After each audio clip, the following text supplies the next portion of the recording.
All right, we're going to have some fun tonight. I've been waiting for this panel all weekend long. Ladies and gentlemen, we got the Freedom Caucus here.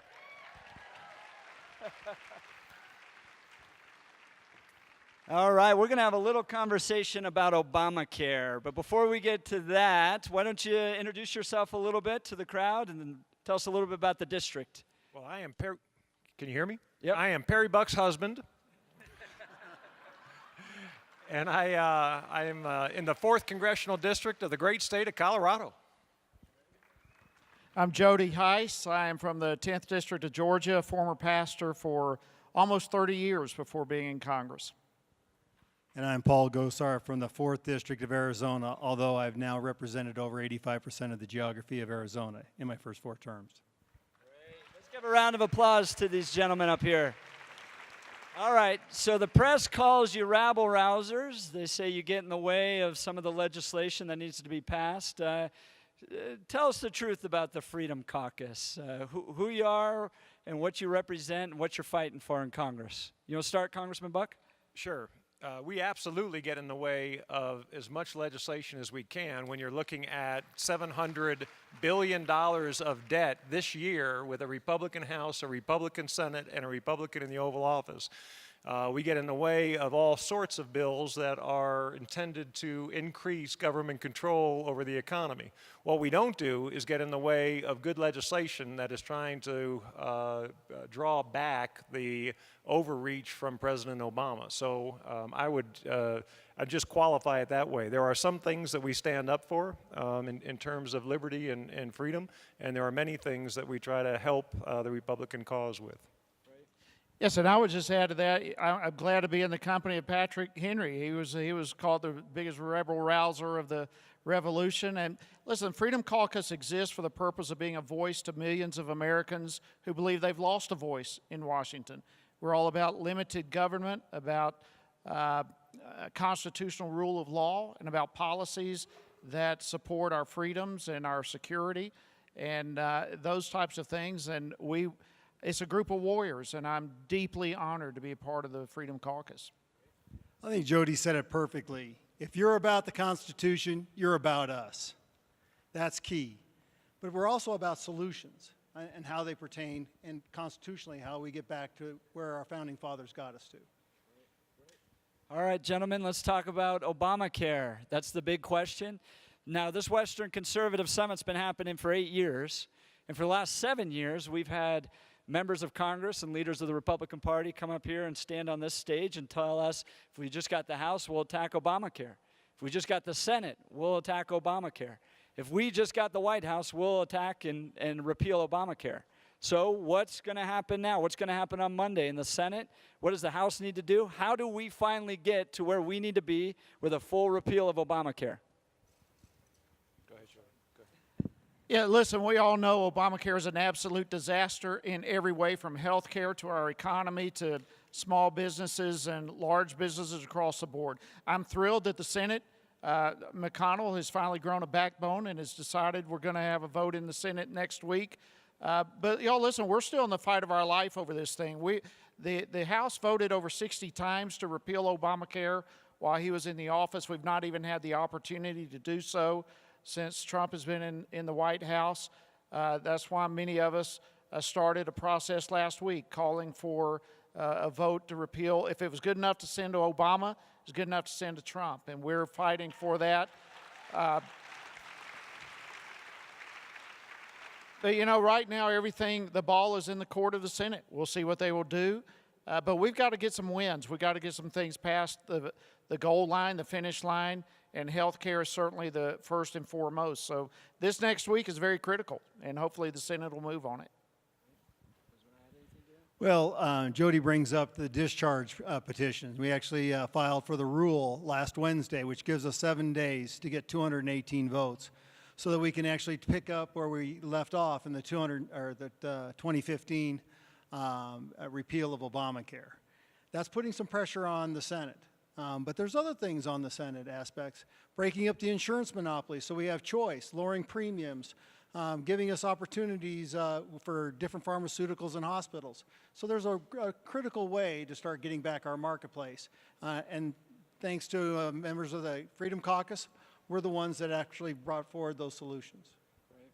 Congressman? I'm going to ask Paul if you could talk about the bill that you introduced right before the bill we passed that got through the House. I don't think it's gotten through the Senate, but it's a great bill.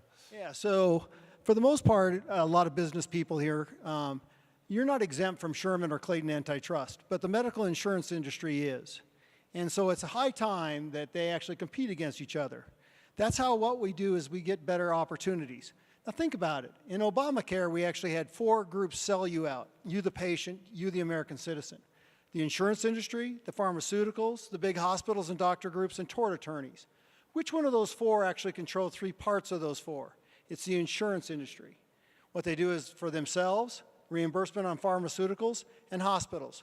So if all of a sudden they can't collude and become monopolies, and that's where we're heading if you don't realize it, all of a sudden they got to compete. You're going to see different choices in medications, your doctors of all being, and also you're going to see opportunities within the insurance marketplace. So the thing that we promised was lower premiums, choice, and rebuilding a marketplace. And that's what we stood for. You got to pass this, otherwise you're not going to get a choice. Let's talk, yeah, a lot to applaud there. Let's talk about tax and regulatory reform. Paul Ryan, Speaker Ryan seems to want to lead on this. What does that look like? What does the actual results, the legislation look like? What do the results of that look like? What's the timeline on that? You got to ask the Senate what the timeline is. The House will pass something. I don't know what the Senate's going to do. In terms of regulatory reform, we have passed 16 bills that have rolled back President Obama's most overreaching regulations. President Trump's administration has also started working on incredibly onerous regulations like Waters of the U.S. and some others. And so there are a lot of the things that have shackled our government, regulations that have shackled our government that we are rolling back. And that's something that stays below the radar screen. The media doesn't want to cover that. In terms of the tax reform, first we have to pass a budget.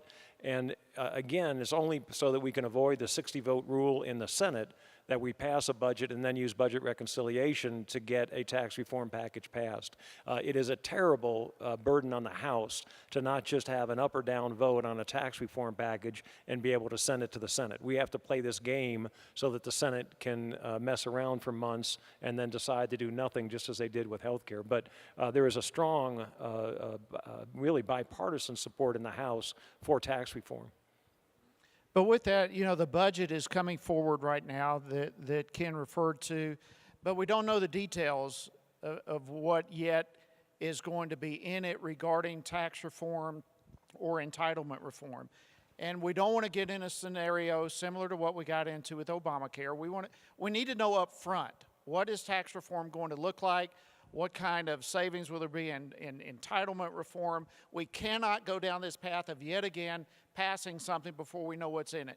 And that's what Freedom Caucus is standing for right now. We're all for the tax reform, obviously. We're for the budget, but we just need to know what's in it before we commit ourselves to it. We don't want to go down a path of mediocrity or even possibly going backwards. So the principles involved in the tax reform are pro-growth, simplification, and rein in the IRS. Moving down the right track, all that sounds good, but we've got to have more details, and hopefully we'll be getting that in the very near future. I would also say that I didn't run for Congress to add a new tax. And that's exactly what the border added tax is. The Speaker has got its mind made up to try to move a border added tax. That's not going to be a benefit to us. This is my 4th term, and we've seen the same play over and over again, where they jam us with these budgets at the last minute and causing problems.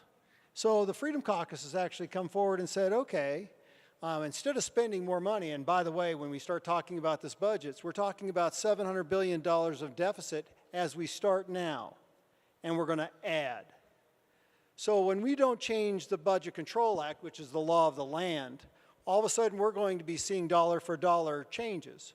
That's with the Senate because it violates the 51 vote threshold called reconciliation. I don't know about you, but we were not here or elected to continue this spending pathway of spending, $1 trillion of deficit spendings. We got to rein it in. We're willing to look at that debt ceiling, but we want to see mandatory savings. And we also want to see the declaratory aspects for defense and for non-defense discretionary. Yeah, a lot to applaud there. In many ways, Republicans control more than they've had in decades in Washington, D.C. Are we getting things done that we need to get done? Well, Ken alluded to it earlier. You've had some regulatory relief. It started in the House and went to the Senate utilizing the Congressional Review Act. I sit on Natural Resources and the chairman of Western Caucus. So we're seeing lots of regulatory reform through the administration as well. Part of the problem that we see is you'll remember the old adage, the Democrats are the opposition, but the Senate is always the enemy. Boy, is that perfect. You think about what's transpiring here. As of last week, there were 205 vacancies within the Department of Justice. So we need to see the Senate stay in session, start confirming some of the folks that need to get in those positions and oust some of these Trump folks, or these Obama people from the very get-go. That's not just in the Justice Department, that's also in the Interior, that's in the EPA. These are the things that really need to come forward. We've got a great group of folks, Pruitt and Zinke and Perdue. These are people willing to work with the likes of us. You're going to see most of the policy aspects coming from the House. That's where the debate is going to hold. So I think you're seeing a lot. Yeah, it really is. I mean, the Senate is the issue. It's really making all of Congress in many ways totally dysfunctional. Their 60-vote rule, we got 52 Republicans, but they've got to have 60 to even debate an issue. And so on even a debate, they've got to pull over 8 Democrats. And they just don't, the Democrats are like this. They're not willing to go that route. So the Senate has got to do something to change their rules and move the ball forward. The House has sent some good legislation over there. Just a few weeks ago, for example, we sent the Choice Act. It basically does away with Dodd-Frank still. It's just sitting in the Senate. So we really need to put pressure on the Senate, and hopefully we'll be able to get over this Senate rule that is just majorly causing a dysfunction in Congress. I want to answer the fashion question that you really want to ask. All 3 congressmen have on a beautiful Western Conservative Summit green tie with 1776 on it, and we're going to wear these at the State of the Union address next January. So look on TV for that. But just as important, if you look, you may not be able to see it, but all 3 of us have on manly footwear. So it is part of the it's part of the attire in Congress to make sure you wear cowboy boots if you're a conservative. So.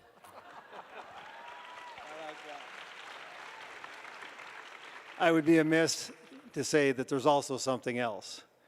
The first time I went to the legislature, I had my boots on. And the person that was there, a state senator, goes, "Well, those are nice boots." I said, "Well, I want to correct something. Those points aren't to kill innocent critters in the corner. They're to be planted between 2 cheeks on somebody that disagrees with you in the legislative body." That's the Western I don't know this attitude guy. right there. I did an interview with the Denver Post right before this Western Conservative Summit began. I said that I think grassroots conservatives are restless. I think that they want to see action and activity. Like I said, we have more control in Washington, D.C. than we've had in a generation. Is President Trump leading on the issues he needs to be, or where's the breakdown? Is it, we've mentioned Senate, but what needs to happen to get grassroots conservatives like us excited about what you're doing in Washington, D.C.? Go ahead. Yeah, listen, I promise you, there's nobody in this room any more frustrated than the 3 of us sitting on this stage. It is the most aggravating, frustrating place in the world when you're trying to stand for and push conservative principles across the goal line, and you run into obstacles one after another, from our own party to the Senate not getting things across the finish line, a host of obstacles. But y'all listen, the bottom line, we're in the fight of our life. We're in the fight of our life for this country, and we cannot give up. We've got to stay in the trenches. We've got to get up every morning and continue running with all we've got. There's just too much at stake. And I would share your frustration and just say, please take that frustration to the throne of God. take that frustration to your representatives and those. We've got to keep the pressure on to move this needle forward. And I just want you to know there are people up in D.C. that are pressing, that are trying. It's just an extremely difficult environment right now. But don't think that folks aren't in the trenches fighting. You asked about President Trump. Can you say Neil Gorsuch? Can you say Mad Dog Mattis? If you look at the cabinet that this president has put together, more conservative than anything we've seen since President Reagan. He has, Congress is letting this president down, not the other way around. And this president is leading, and Congress needs to figure out how to get things onto his desk. You know, another bill that we passed in the House was Kate's Law. Increases the penalties on criminals who are deported when they come back to the United States. It's never going to get any coverage in the mainstream media, but it's important legislation, and it's legislation that passed the House. The Senate either needs to change its rules or go out and work really hard and get 8 more Republicans in the Senate. But if you can't get 8 more Republicans, then change the rules, because America is not going to sit around and wait and hope that something gets done there. I don't know what the next alternative is. It certainly wasn't the Democrats having control, and it doesn't look like it's the Republicans having control. I don't know what's left for America. I know the 3 of us are working really hard to make sure that the grassroots conservatives are represented. I'm going to bring up the lack of strategy. We should be able to chew gum and walk and run at the same time. And then you look at it. I mean, we've made the complaint where we actually have all these voids on these different agencies, whether it be DOJ, whether it be Interior. We need to light a fire underneath the Senate and the Ethics Committee. Number 2 is we keep hearing about this Russia thing, Russia thing, Russia thing. You know what? They're hiding behind it because they've got a Russia thing. They've got an unmasking thing. They got a Fast and Furious thing. Folks, when you start putting all those together, and I sit on government oversight with Ken and Jody, there's tentacles from this last administration that run. Remember Fast and Furious? Remember Benghazi? And you don't think unmasking and the IRS are tied together? Think again. So what we have to do is have a cohesive application where we're attacking, defending, and promulgating solution-based ideas. That's the key. But the problem in Washington is whether you're leadership in Republicans or leadership in Democrats, is you do it the same old way, expecting the same old results, and it never works that way. Nobody has a strategy, except for a group of men called the Freedom Caucus.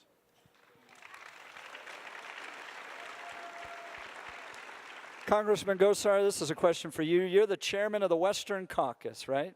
I got 2 questions for you. One, can we do anything about the Antiquities Act and the abuse of the executive branch to just pick and choose where they'd like national monuments to be without taking into consideration anyone who lives in that state or the people on the ground? And then 2, what are your big priorities as the chairman of the Western Caucus? This has been one of the biggest land grabs. In fact, you saw President Obama take more in antiquities than all previous presidents combined.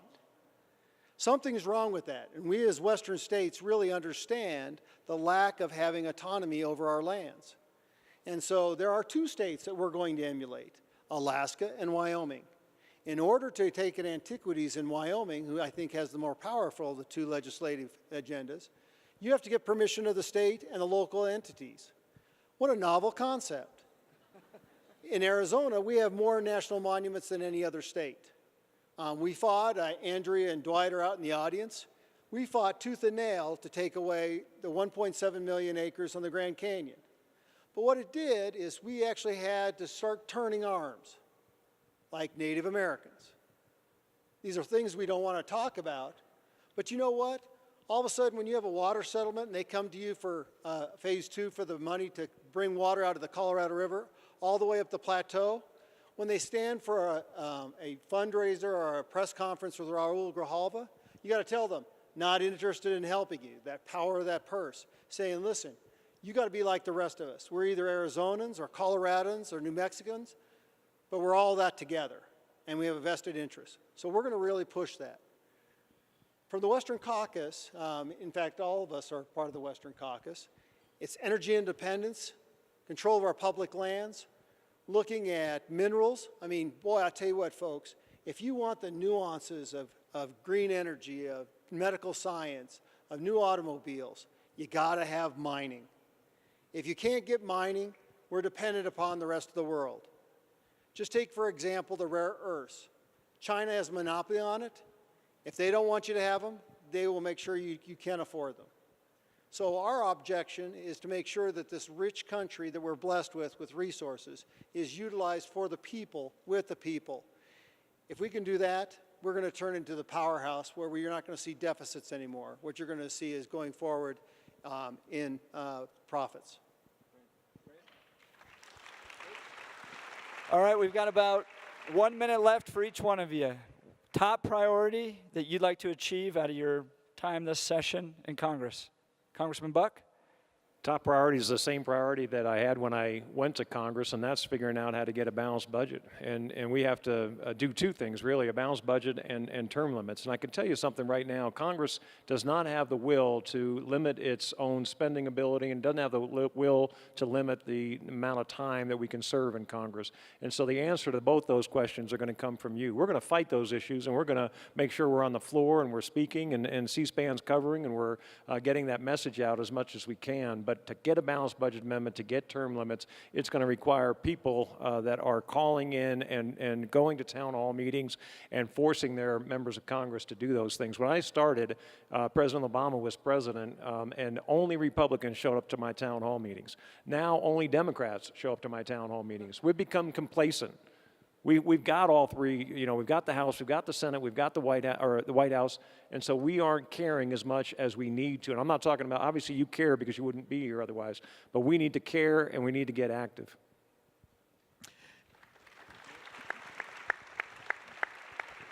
Yeah, I would just say on a similar note, we've got to deal with the health care issue, we've got to deal with tax reform, we've got to strengthen our military, we've got to get our financial house in order. Those are, from a national perspective, the key things. On a personal perspective, the key thing I'm pushing is repeal of the Johnson Amendment.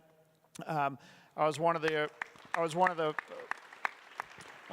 original 33 pastors that challenged the IRS on that, and that was one of the issues, in fact, that God used to redefine the direction of my life to be in Congress. Whip Steve Scalise, who was shot a few weeks ago, he and I have introduced a bill, the Free Speech Fairness Act, that addresses the Johnson Amendment. Fortunately, the president is strongly supportive, multiple conservative groups as well. So we are pushing that hard, and hopefully we'll be able to get that moving by the end of the year. I think I look at all the myriad of problems that we face, whether it be healthcare, taxes, EPA rules, regulations. So what I look at is how do I increase freedom and liberty in everything that we take a vote on? That's critical, because if we have liberty and freedom, we'll find the solutions. And then also, as a dentist impersonating a politician, it's about listening. It's about listening to those that have expertise about the solutions. And that's what's so magical about the Freedom Caucus, is if there's one place that you want to see a debate, it's with us at our meetings. You see vibrant debates that you don't see anymore in Congress. And that's what's key is that when you have those debates, those great ideas rise to the top.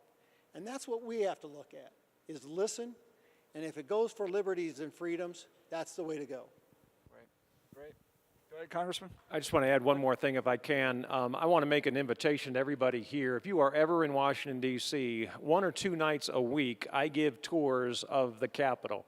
And if you contact our office, I would love to give you a tour. I've given a tour for as few as 2 people and as many as 200 people, but it is absolutely a great tour. We'll get on the speaker's balcony and see the greatest vision you can have of Washington, D.C., as well as into rooms that others can't go. So I would just love to encourage you, contact the office, and we'd love to take you out and give you a tour of the Capitol.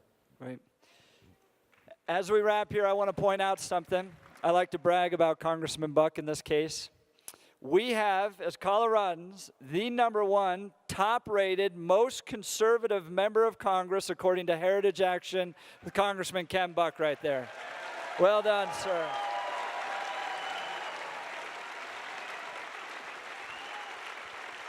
You got a standing ovation there. Nice. Now, as the Western Conservative Summit, I think that's just fantastic that one of our own home state congressmen here is at the very top of that list.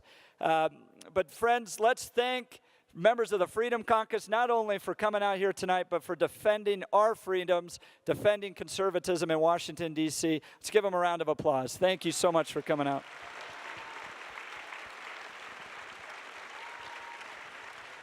God bless you. You guys got a standing ovation there.